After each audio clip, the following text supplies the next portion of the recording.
Paper leakage జరిగి ఉంటే నాలాంటి వచ్చేది కాదు, ఎవరో చదువుకోలేని వాళ్ళకి వచ్చేది. నేను బాగా కష్టపడి చదివాను. పేపర్ లీకేజ్ అనేటటువంటి అవాస్తవమైనటువంటి విషయం. అది పేపర్లు ఏ విధమైన లీకేజీ కాలేదు. అది కాలేదనడానికి ఎగ్జాంపుల్ ఏంటంటే 2018లో నా జస్ట్ మిస్ అయిన వ్యక్తిని నేను. జస్ట్ మిస్ అయిన వ్యక్తిని అంటే ఏదో మార్కులు పెద్ద తేడా ఏమీ లేదు, 0.1 మార్కులను మిస్ అయ్యాను నేను 2018లో.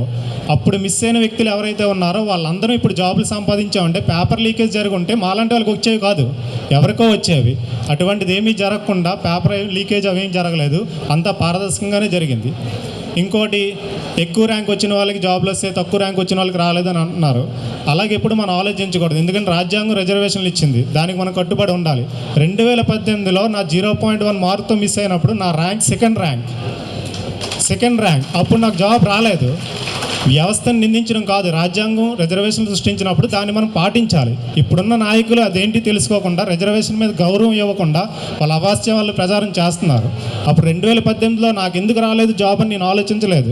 రాజ్యాంగం ప్రకారం రిజర్వేషన్ ప్రకారం రాలేదు, ఓకే, మళ్ళీ కష్టపడి చదివితే పారదర్శకంగా జరిగితే నాకు వస్తుందని నమ్మకం ఉంది. అప్పటి నుంచి చదువుతూ 2018 నుంచి జస్ట్ పాయింట్ వల్ల మిస్ అయినప్పటి నుంచి ఎప్పుడు నోటిఫికేషన్ వస్తుంది నెక్స్ట్ వస్తే నాకే వస్తుంది కానీ వెయిట్ చేస్తూ ఉన్నాను. కానీ 5 సంవత్సరాలు కాలయాపన చేశారు కానీ ఏ విధమైన నోటిఫికేషన్ అవ్వలేదు.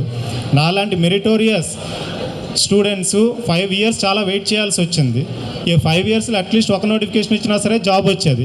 ఎటువంటి నోటిఫికేషన్ ఒకటి కాలయాపన చేసి ఇప్పుడు జరిగినటువంటి డిఎస్సిని అవాస్తవాలు ప్రచారాలు చేస్తూ ఏదో కాకమ్మ కబుర్లు చెప్తూ మనల్ని తప్పుదావ పట్టిస్తున్నారు. మనల్ని కాదు, మన నుంచి తర్వాత రాబోయే నిరుద్యోగ యువతను తప్పుదావ పట్టించడానికి ట్రై చేస్తున్నారు.